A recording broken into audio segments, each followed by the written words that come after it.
The following statements in this video are based on opinion and is unscripted. If you feel we are wrong or left anything out, please leave us your opinion in the comments. Obviously, it is up to the viewer what old tech still holds up by their standards. Thank you for your time and hope you enjoy. Hello my fellow gaming nuts and thanks for tuning in. Today we are here with my good friend Daniel May. And today we're talking about one of my favorite childhood consoles, the Super Nintendo.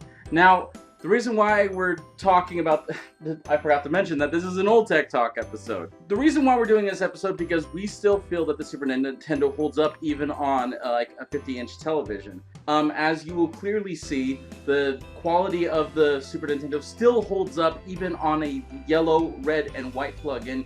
You could get component cables for it, so you can get even better, and I think that there's another one called SCART, which is another type of plug-in. I don't know a whole about SCART plugins. Yeah, I don't really know about that either. I don't know. I've heard about it. I've heard some people say that it's better, but I honestly don't know. You know, but I'll look into it more if I ever do get a Super Nintendo, which I probably will since I'm doing a little collection thing for myself. We'll talk about that at another time. So, let's talk about some of the best games that's on the Super Nintendo. Well, you go ahead. We already know some of them. Hands down, Super Mario World was one of the best games ever made for the Super Nintendo. Right? It was actually released in 1990, for crying out loud. That was the peak of technology for the late 80s even. Right? The fact that this game still stands up to today's standards is phenomenal. The game came out when I was 2 years old, and everyone has played it, everyone knows the game. Not a person has ever been like, what's Super Mario World? It's a phenomenal game, and for its time, the graphics were groundbreaking. In 1990, we were seeing things that were beyond pixelated. If you play Super Mario World on a 20-inch screen or on a Super Nintendo, there's no pixelation at all. If you blow it up to something like this giant 55-inch screen we have, you have slight pixelation. That is phenomenal for anything from the 90s. Frankly, it's not that bad, though. It still looks not horrible. Yeah. Oh, no, I've seen way worse pixelation than this. This is actually pretty good for a yellow, red, and white plug-in. Exactly. That's one of the most phenomenal games. The most iconic games next to that is Mortal Kombat. I also have Street Fighter 2 Turbo, not to be confused with Street Fighter 2, which was lacking some of the special features and lacking some of the higher definition graphics. Well, I also want to point out, since we're talking about the Mortal Kombat games, like, in my book, the Super Nintendo versions of Mortal Kombat, if you had the console versions, before the arcade ports that came out for current consoles today, the Super Nintendo version was way better than the Sega version. It was phenomenal. The Super Nintendo version had better graphics, the controls were better even. The Sega controls were a little iffy and weird. Right? You only had like 3 buttons to work with. Yeah, they were harder to play because of this. I just remembered that, okay, what we just said, that the Super Nintendo versions were better, but the Super Nintendo version of Mortal Kombat 1 on the Nintendo, the downside of that was that there was no blood and gore for the first one. They didn't introduce the blood until the second one, and the second one kind of had a little bit of blood, but not really. And the third one had a lot more blood, but you didn't see it as much unless you had the Ultimate Edition of 3. I disagree. I think that Mortal Kombat 2 on Super Nintendo, like even on Super Nintendo, had a pretty good, like it had a lot of blood. But the arcade version's the best. The arcade versions of 1, 2, and 3, the best. Hands down. Yeah. But if you're a collector and you want to collect for the Mortal Kombat 1, 2, and 3, since we're talking about Mortal Kombat, one of my favorite subjects, if we're talking about Mortal Kombat 3, definitely get the Ultimate MK3 because the regular version does not have as many characters. It's not as fun. You're missing characters. You actually have a few less specialty moves too. Some of the fatalities are not there. Right. I myself tried to find Mortal Kombat 3 Ultimate Edition, but I couldn't, so I settled for Mortal Kombat 3. Because I went on a quest to collect all 3 of them because they were released on the Super Nintendo, and it's my favorite console. The Super Nintendo stands up today because it has no cooling system. How is it still functioning? That's mind-blowing. Some people I know have had their original Super Nintendo since 1995 and still have it in their household and still use it occasionally today. Well, before, like, what, the game, like, did the N64 have a fan on it? The N64 has a little built-in internal fan. Okay, so let's say before the N64. Most of the Nintendo consoles, including the original Nintendo, which Actually, some of the games on the original Nintendo still hold up too. Look at all the Legend of Zelda games on the original Super Nintendo. Yeah. I have the very first one on my Wii that I downloaded from the Wii store. Phenomenal game. It's so much funner to play on the Wii and Wii U, since I have a Wii U, because you don't have any lag. You don't have any freezing. It's phenomenal for that fact. You don't have to worry about your console overheating anymore, because that was kind of a side effect of the regular Nintendo. Was it? Yeah. The regular Nintendo overheated? It overheated all the time, actually. What? Yeah, if you played games for like 8-9 hours, you would get freezing and laggy and have to shut off your... Holy shit, really?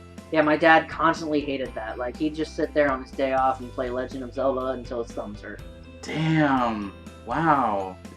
So, going back to the Super Nintendo, like, this does include the regular Nintendo too.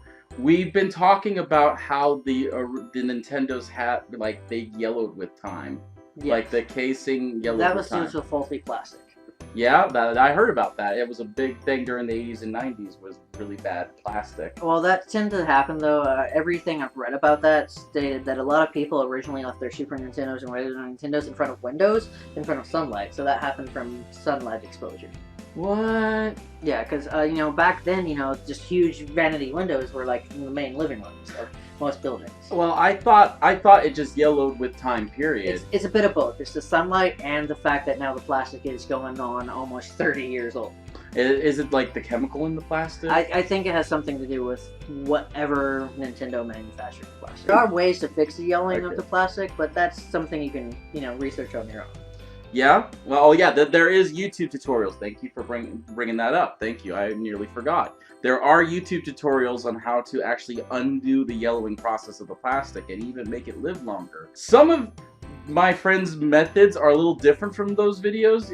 Why don't you go ahead and tell them what your suggestion is for it? Well, a friend of mine, read online that if you use hydrogen peroxide and, kind of dab it on there and rub it around with a cotton ball, it will reverse the yellowing effect. And he tried it and it didn't work at all. So he tried lemon juice instead, and it brought it back to life and made it look better than what it originally looked. Wow, that's something I never thought about trying, is lemon juice. I actually have some lemon juice. Well, the only side effect of that is it's a lot more acidic than peroxide, and that would be the only downside, is to worry about using too much or not mixing it with a little bit of water, maybe. I just hear that the hydrogen peroxide method is the more popular method, though. Well, just because something's more popular doesn't mean it works better.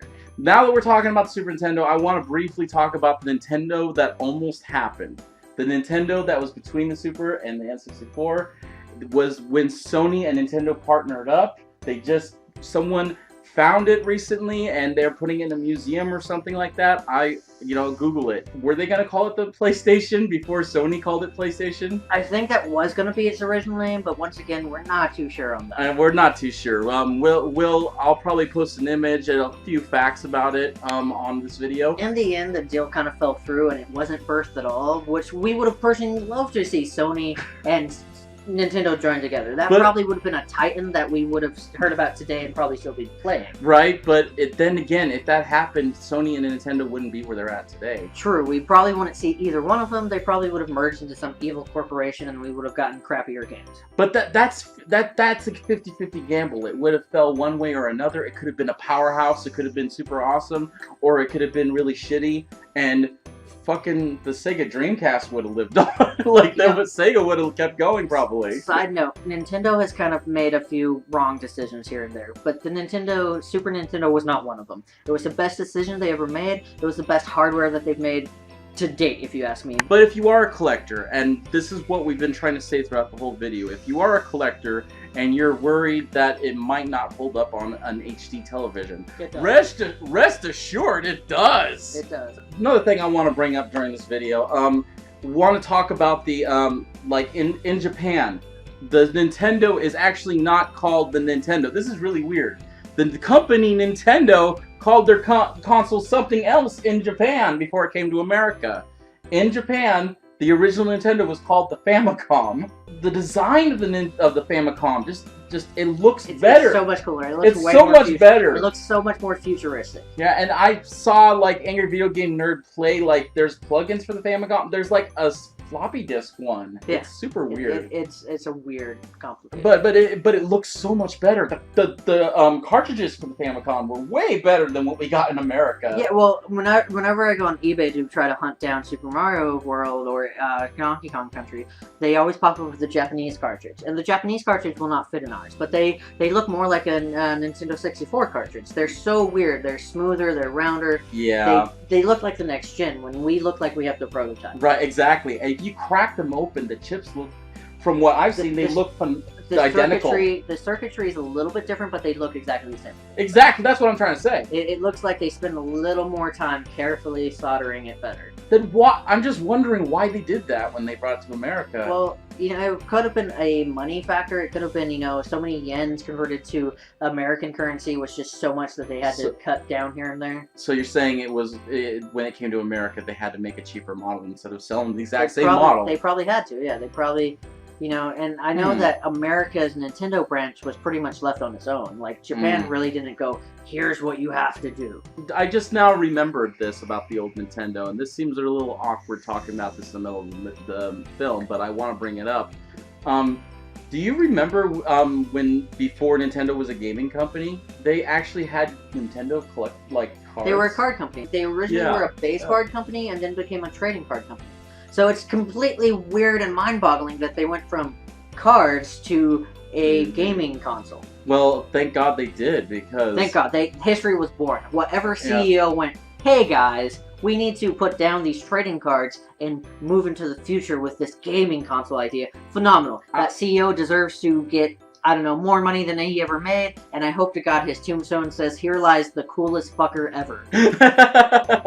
Alright, so we talked about the Famicom and the Famicom, Super Famicom. Did I mention the Super Famicom? The Super Famicom is actually the Super Nintendo. Yeah, it is. It's a better designing looking one in Japan, so that makes it another version. It looks phenomenal. Today, I brought over my Super Nintendo, which is actually the second generation Super Nintendo. Which we'll show you a little bit of. Which we'll show you a little bit of. But it's the second generation Super Nintendo. Most people who come over to my house and see my Super Nintendo are like, what the hell is that? Everyone who grew up in the 90s had only seen the big square one, the big hulking square one. Right, and so whenever anyone comes over to my house and they see my game cartridge plugged into this device, they're like, what is that? And I'm like, it's the Super Nintendo. And they're like, I've never seen that. And then I get to tell them that it's the late 90s model, because it was. It was done in the late 90s, pretty much towards the end of the Super Nintendo era. This generation of Super Nintendo actually doesn't even have the coaxial cable, which is kind of weird, because the big square one that everyone knows and everyone's iconic with had the coaxial cable. Well, I think that I think it was a good idea to get rid of the coaxial, because like at this point, towards the end of the 90s, no one, people were leaning more towards DVDs, and people who had VHS at this point didn't really, they already had their coaxial plugged in, so even if they were still using coaxial, they eventually used the yellow, red, and white plugins no matter what. If you did only go coaxial, you had to get splitters, so your VHS would have to be hooked up to the TV as well as your cable box, so things just got weird and complicated. Yeah. Screw that noise. So this makes me wish that I brought over Super Mario All-Stars, because I have Super Mario All-Stars. It cost me $35 at a secondhand store. By the way, I'm sorry to interrupt you. I was just thinking about this. Did you know that there's a Super Mario World Plus All-Stars? Or All-Stars Plus Super Mario World? Yeah, I've seen it. You have? Yeah. Okay, well now you guys know. According to the Angry Video Game Nerd, at the end of the day, the Super Nintendo did win the 16-bit wars? Yes. That's what it was. Hands down. So let's get back to the games before we wrap this video up. One of the other games besides Super Mario World, because we kept talking about Super Mario World, Mario's the shit, okay? So most iconic video game ever. Right. A 3-year-old today goes, oh my god, look, it's Mario. Even the old Nintendo's Mario is still good. Even that's the one that holds up the most, the original Nintendo.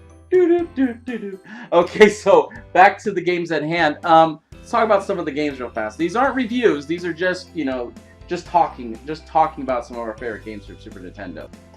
Here we have Super Street Fighter Turbo. True Turbo, huh?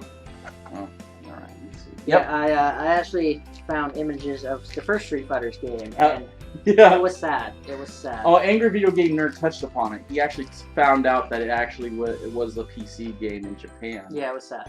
It was really bad. Yeah, it was not even called PC back then. That was Commodore. Yes, the the Commodore Commodore. 64. Oh God. A dinosaur. Google Commodore 64. Right? This is why we have old tech talk, because there's some old consoles that are just ancient. My girlfriend's dad was telling me about when he was able to upgrade his Commodore 64 to 16 kilobytes of RAM. Mm-hmm. What's a Jeez. kilobyte? Google a kilobyte. I'm sure most of the audience hopefully will know the difference between their bytes if they have a hard drive. So anyway, we're talking about Super Street Fighter. So how many versions of Super Street Fighter 2 were there? Like, of Street Fighter 2 were there? I personally have seen the arcade version, which is a little bit different. There's not as many specialty moves. Then there's the console version, which was Street Fighter 2. And then towards the end of the 90s, they did Street Fighter 2 Turbo. And the graphics are a little bit better. They're not a whole lot better. They didn't introduce any new characters. Pretty much, it was just a gimmick to sell the game better. They didn't, like, redesign the game. It was pretty much, hey kids, now there's this better version. I know. There's so many versions of Street Fighter today. There was like Mega Ultra Street Fighter 4 or Ultra Mega who gives a shit on a stick. The Street Fighter series, they kind of, because it came out around the same time as Mortal Kombat, but they wanted to distinguish themselves from Mortal Kombat, although it's pretty much a similar game. You're both components fighting other people, but you're not in a tournament. Completely different than Mortal Kombat. No, it's random people on a street that you're fighting against, not we are doing this for the sake of saving our universe, our realm. It does have a story. It's just a little wackier, in my opinion. The story in Street Fighter is a lot wackier, and the graphics to date still remains very cartoony as compared to Mortal Kombat. But that's what I love about the Street Fighter series, though. If you look at Street Fighter 5, it's very iconic cartoon, which I love that. That was so cool that they kept with that style. The newest game's pretty fun and exciting, but nothing compares to having the roots of the classic. You can't say, oh my god, this was the best game ever. I actually was at a friend's house, and this 16-year-old was asking me if I ever played the first Donkey Kong game, because he was playing Donkey Kong Country Returns on the Wii. And I was like, yeah, you know, it was a fun game, it was pretty difficult. And he was like, yeah, how'd you like it on 64? I almost cried. I almost cried that this kid had only thought that the first Donkey Kong Country game was released on Nintendo 64. My heart bled for this kid's lack of knowledge. I guess, you know, it comes, so if you're younger, you might not have researched any older games, you might have only played what you've been around and not thought about it, honestly. You know, if I handed you Final Fantasy 13, would you ever be like, huh, I wonder what the other 12 games before this were like? I don't know if you would. Well, that's Donkey Kong Country. We just went from Street Fighter to Donkey Kong because you just switched gears. That when we were talking about Street Fighter, like the reason why I like Mortal Kombat, like Street Fighter is known for like its intense combos and the insane moves. I could never do any of them. I only know how to do like Blanca's shock thing. That's all I knew how to do. Which is actually a game end-all, though. If you can do Blanca's shock, you can pretty much kill almost everyone in the game. I know, you could just shock. You can shock the hell out of everyone and just beat the whole game. It looked like he was taking a shit. Like you're like, yes. Very concentrated. Let's see, what other games can we talk about? Like Donkey Kong Country 1 through 3. We talked a little bit about The Mega Man them. series did come out on... Oh yeah, the Mega Man games. Unfortunately, they made 1 billion Mega Man games in the 90s for the Super Nintendo, so... No, that was like 6, or 4 or 6. Ridiculous amount of numbers in a game series for a 10-year period. Just saying. There's third-party companies out there right now still making Super Nintendos, by the way. Well, the actual license or trademark license for the Super Nintendo expired. Really? So, yeah. So there's other companies that are. That's why you see in stores the things that play Super Nintendo, Sega, and so forth and so on. They can only do that because the license expired, and so it's you know it's free game now. I thought it only expired for the original Nintendo. Where'd you hear this? There's several consoles now that you can buy in stores that play Super Nintendo and back. Yeah. It plays Super Nintendo and Sega. That's something to keep in mind, by the way. And because it's such an older system, and if you do emulate on computer, once again, I say this in almost all my videos when I talk about older games, that if you are emulating on your computer, don't emulate games you don't physically own. Having said that, usually emulation's a really good choice and the quality turns up really good for Super Nintendo as opposed to later emulators. I emulate with PS1 games, and I still get problems like graphical glitches and whatnot. They're not that big of a deal. They're nothing to cry home about, but it is a thing. It does result in sharper quality if you emulate on a computer because you got more horsepower on a gaming computer. Third-party companies are still making Nintendo consoles. It is an option. They're also making third-party controllers. So if you are a collector and you do have one of the original Super Nintendos, including the very last one like my friend Daniel here has, you can still get an affordable third-party controller for like $10. That is wireless too. Oh yeah, they have a wireless one! The third-party companies are making wireless ones, which is amazing because this cord is just under 10 feet. It's not... You know, we can barely reach the couch that we're sitting on with this thing. Like, as you can see, like, it's stretching. Just like... Yeah, don't they have like extenders for that? You can get extenders too. I remember back when I was a kid back in the 90s that my cousin or someone had an extender, so he had like 16 feet versus the normal 10. I'll have to look into that. We got no confirmation about if there's any about quality extenders here. I don't know anything about that, and I don't think Daniel here does. All I remember is he had like one extender, so he could play on his couch, and we had to sit in front of him on the floor.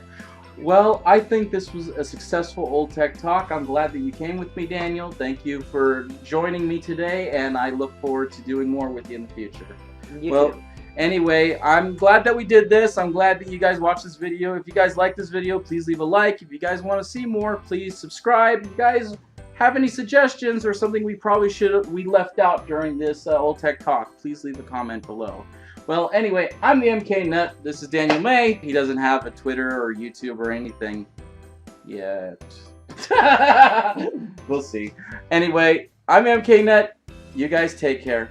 Bye. Peace.